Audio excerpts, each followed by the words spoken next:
안녕하십니까? 저는 오늘 자신의 전부를 주시고 싶어 하시는 하나님 아버지라는 제목으로 함께 말씀을 나누려고 합니다. 저의 삶을 돌아보며 하나님이 주신 것들에 대하여 참으로 감사하게 됩니다. 며칠 후면 사랑스러운 아내가 만삭이 되고 곧이어 둘째 아이가 태어나게 될 것입니다. 저에게 태열매를 주신 것에 대하여 참으로 감사합니다. 또 새 가족을 환영하며 함께 활용할 중고차를 사게 되었습니다. 이게 착인데요. 차를 주신 또 하나님께 감사를 드립니다. 그리고 무엇보다 감사한 것은 사랑하는 아버님이 4년 반의 병환 중에 투병하시다가 주님 안에서 잠드셨지만 하나님께서 위로해 주시고 실제적인 영생의 소망을 주신 것에 대하여 진심으로 감사드립니다.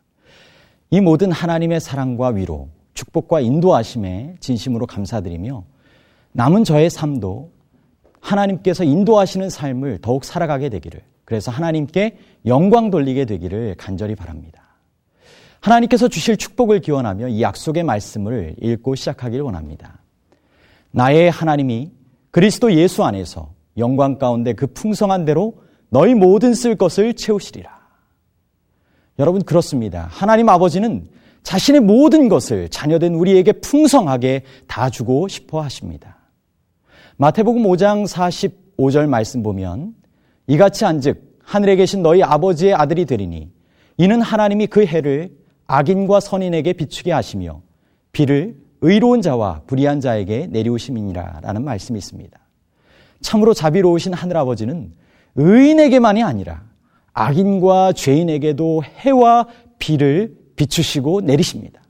이것은 변함없는 사랑을 베풀어 주시며 그들에게도 회개하고 돌아오기를 바라시는 하나님의 차별이 없는 사랑을 우리에게 가르쳐주고 있는 것입니다.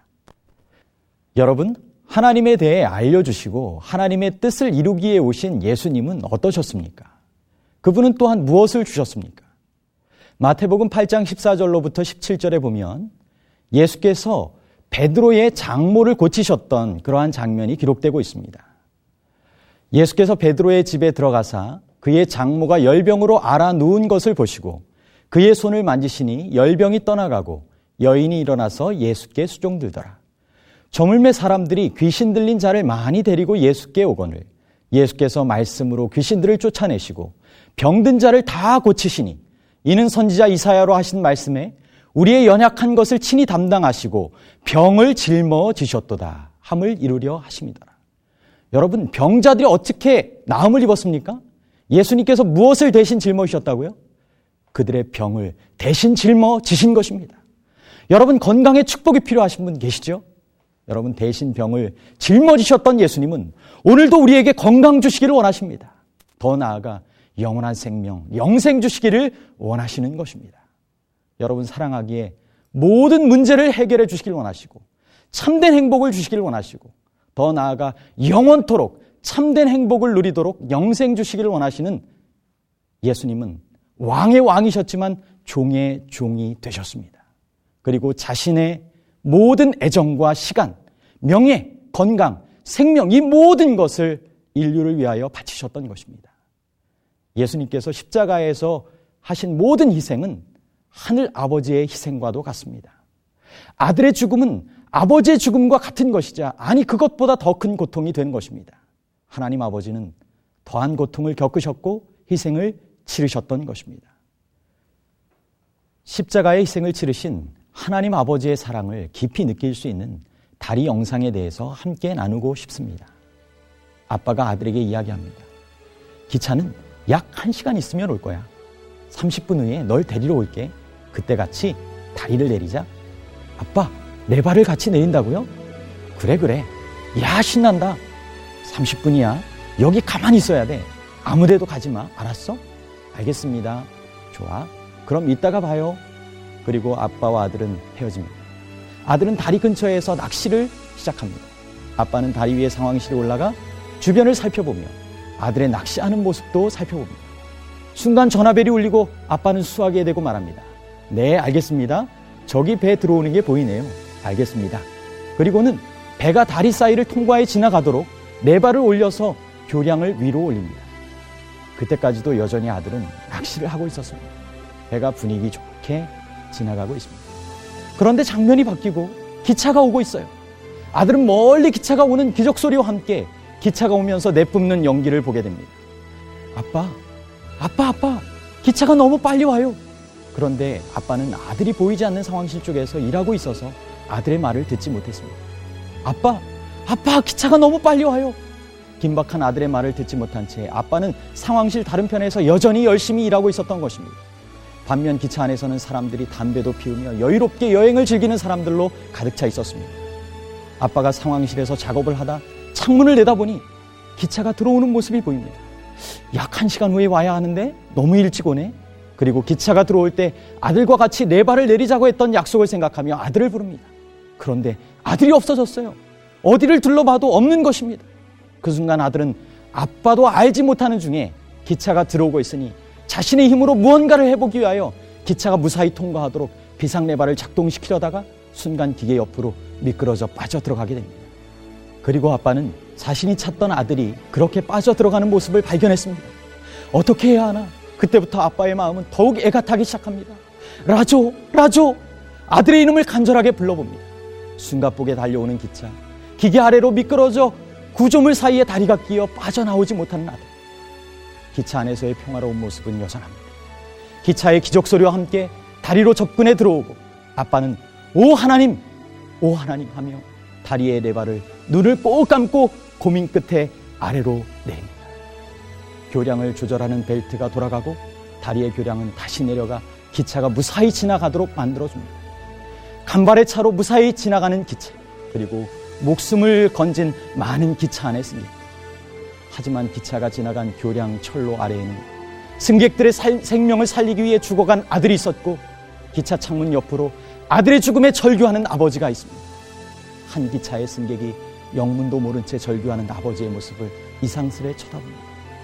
기차는 지나가고 철로 위로 주저앉아 아들의 시신을 건져내어 부둥켜 안고 아버지는 슬퍼합니다.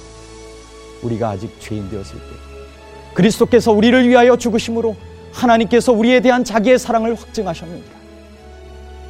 많은 기차 안의 승객을 살리기 위하여 자신의 사랑하는 아들의 생명을 희생한 이 아버지는 자신의 전부 되는 아들 예수님을 우리에게 주신 하나님 아버지의 사랑을 말해주고 있는 것입니다. 크신 사랑의 하나님 아버지는 우리를 버리시기 위해 택하신 것이 결코 아닙니다. 그분은 우리를 포기하지 않으십니다. 예수님께서는 베드로에게 당신께 오라고 명령하시고 그를 죽도록 버려두지 않으셨다. 예수께서 당신을 따르라고 우리를 부르신 것은 그 후에 우리를 버리시기 위해서가 아니다. 베드로가 물에 빠져들어갈 때, 예수님께 구조해달라고 외쳤을 때 즉시 예수님께서는 손을 내밀어 그를 살려주셨던 것입니다. 성경 말씀에는 하나님께서 우리를 결코 실어버리지 않겠다라고 말씀하고 계십니다. 또 성경 말씀 로마서 8장 38절 39절에는 하나님의 이와 같은 끊을 수 없는, 포기할 수 없는 귀한 사랑에 대하여 설명하고 있습니다. 내가 확신하노니 사망이나 생명이나 천사들이나 권세자들이나 현재일이나 장래일이나 능력이나 높음이나 기쁨이나 다른 아무 피조물이라도 우리를 우리 주 그리스도 예수 안에 있는 하나님의 사랑에서 끊을 수 없으리라. 여러분, 이런 사랑으로 우리가 인생의 길에 승리를 경험하며 살아가게 되기를 간절히 바랍니다. 자신의 전부를 주셨고 주시고자 하시는 하나님 아버지에 감사하며 살면 얼마나 축복된 삶을 살게 되는 것일까요? 이렇게 살아가는 신앙의 삶은 인생에 참 유익을 줍니다. 설문조사에 보면 신앙심이 높을수록 종교 행사에 자주 참여할수록 행복지수가 높다라는 것이 밝혀졌습니다. 또한 조사에 따르면 이혼율이 많은 미국에서 그리스도인으로서 매일 가정에서 예배를 드리고 성경을 읽고 함께 가족 간에 기도할 때에는 1015건의 결혼 중 단 한 건의 이혼이 있을 뿐이라고 합니다. 하나님을 모신 가정은 그만큼 행복한 것을 알 수 있습니다. 요즘 사회가 얼마나 우울증으로 힘들어하고 있습니까? 여러분, 마음에서 질병이 비롯되기 때문에 많은 사람들이 우울증으로 인하여, 마음의 질병으로 인하여 심지어는 목숨까지 끊는 삶을 보게 됩니다. 그리스도를 믿는 신앙은 우울증을 가장 효과적으로 고치는 치료법 중에 하나이다. 왜냐하면 그것은 신경을 진정시키는 강력한 치료제가 되기 때문이라고 교회 증언 5권 443쪽에는 이야기하고 있습니다. 신앙은 건강 회복에 큰 도움이 되는 것입니다. 더 나아가 이 땅에서의 건강과 행복보다 더 값진 약속을 하나님께서 해주시고 계시는데 그것은 하늘나라에서의 영원한 행복에 대한 약속이 되는 것입니다. 여러분, 우리를 위하여 전부를 주시고자 하시는 하나님 아버지께서 준비해 놓으신 하이라이트, 하늘나라는 얼마나 가치 있는 것일까요? 여러분, 남산의 가치에 대한 방송 프로그램을 제가 본 적이 있습니다. 대한민국의 심장에 자리 잡은 남산. 남산을 모르는 사람은 아무도 없습니다. 하지만 그 안에 숨겨진 가치를 아는 사람은 몇이나 될까요? 국내 1호 최장수 케이블카는 물론이고 여러 많은 설명들이 붙습니다. 볼거리, 즐길거리, 그러한 것들이 다양한 곳이 바로 남산입니다. 산 정상에 올라가 보면 서울 시내가 한눈에 내려다 보이고 125만 그루의 나무가 있어서 다른 지역보다 확실히 공기가 다르다는데 여러분, 남산의 가치가 얼마인지 아십니까? 공시지가, 땅값과 조망비, 또 관리비, 관광 자연공원으로서의 가치를 셈해보니까 약 9,759억 원이라고 하는 가치가 매겨졌습니다. 여러분, 하늘나라는 그렇다면 얼마의 가치가 있을까요? 미국의 알래스카는 텍사스주의 2배가 넘고 미국 본토의 5분의 1에 해당하는 큰 땅덩어리입니다. 본래 알래스카는 소련 땅이었었는데 1867년에 720만 달러를 주고 미국이 사들였습니다. 정부가 알래스카를 사들이자 의회가 떠들썩해졌고 국무장관 휴워드와 존슨 대통령을 소환하여 맹공격을 퍼부었습니다. 이유는 아무 쓸모없는 땅을 엄청난 돈을 주고 그것도 의회도 무시한 채 제 마음대로 사들였다는 것입니다. 의회로 불려간 대통령은 이야기합니다. 죄송합니다. 이미 사버린 걸 어떻게 하겠습니까? 의회를 거칠 마음이 있었지만 그렇게 되면 매스컴이 떠들고 소문이 퍼지게 되고 소련이 팔지 않겠다고 하거나 값이 많이 올라갈 것 같아서 국무장관과 의논해서 샀습니다. 라고 사과했지만 의원들은 이 바보들아, 정 얼음이 그렇게 필요하다면 겨울에 꽁꽁언 미시시피 강에 얼음을 깨다가 너희 집 안방에 둘 것이지 미쳤다고 그런 쓸모없는 땅에다가 720만 불씩이나 주면서 샀냐라고 욕을 퍼부었습니다.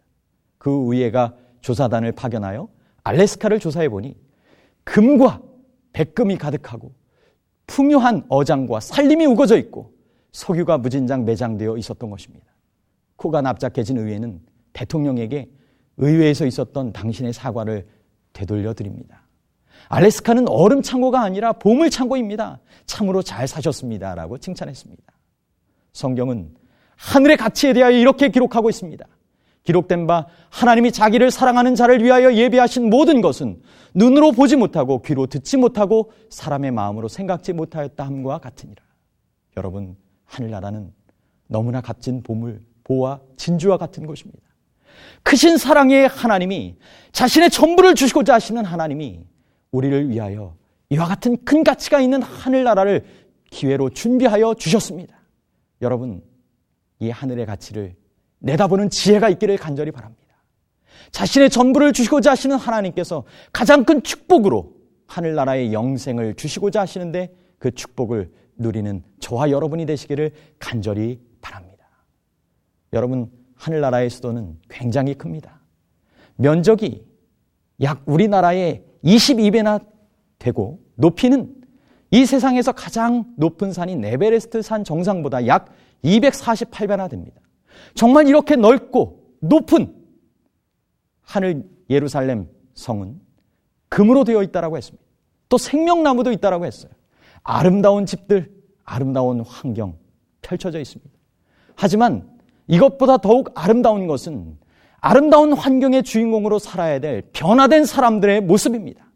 그때 소경의 눈이 밝을 것이며 귀머거리의 귀가 열릴 것이며 저는 자는 사슴같이 뛸 것이며 벙어리는 노래하리니. 여러분, 그곳에서 살 사람들은 변화되어서 병들지 않은 건강한 모습으로 살게 될 것입니다. 모든 눈물을 그 눈에서 씻기심에 다시 사망이 없고 애통하는 것이나 곡하는 것이나 아픈 것이 다시 있지 아니하리니 처음 것들이 다 지나갔음이로라. 예수님의 십자가의 흔적, 사랑의 흔적, 그것 외에는 모든 것이 다 사라지고 새롭게 될 것입니다. 사랑하는 아버님을 추모하며 제가 이런 글을 적어보았습니다.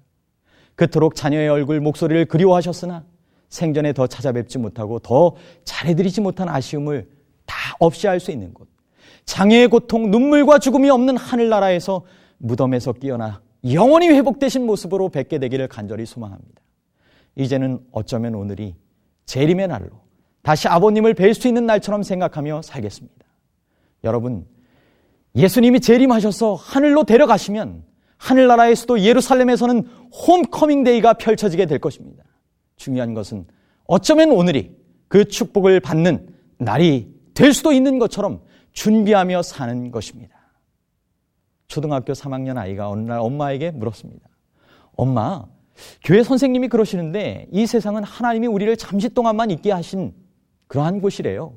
그래서 우리는 다음 세상에 갈 준비를 해야 한다는데요.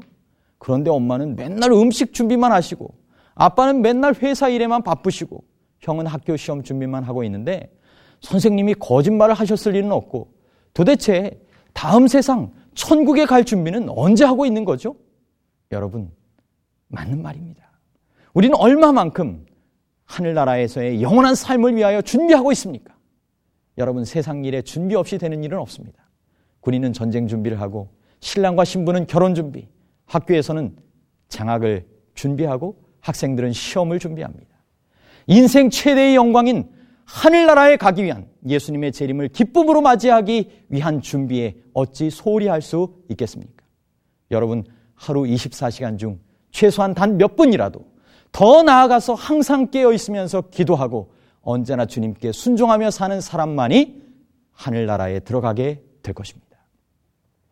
자신의 전부를 주시고자 하시는 사랑의 하나님께 사랑을 받고 그 받은 사랑을 나누며 하나님께 용서받고 그 받은 용서대로 남을 용서하며 그런 하나님의 사랑을 알고자 하고 또 알게 된 하나님의 사랑을 알리고자 하며 깨닫고 전하는 삶을 잘 살아서 참된 축복의 주인공들이 다 되시기를 간절히 바랍니다. 너희는 마음에 근심하지 말라. 하나님을 믿으니 또 나를 믿으라. 내 아버지 집에 거할 곳이 많도다. 그렇지 않으면 너희에게 일렀으리라. 내가 너희를 위하여 처소를 예비하라 가노니 가서 너희를 위하여 처소를 예비하면 내가 다시 와서 너희를 내게로 영접하여 나 있는 곳에 너희도 있게 하리라. 자신의 전부를 주고 싶어 하시는 사랑의 하늘아버지께 감사하며 주시고자 하시는 이 땅과 하늘의 축복을 풍성히 받게 되는 저와 여러분이 되시기를 간절히 바라면서 오늘 말씀을 마치도록 하겠습니다.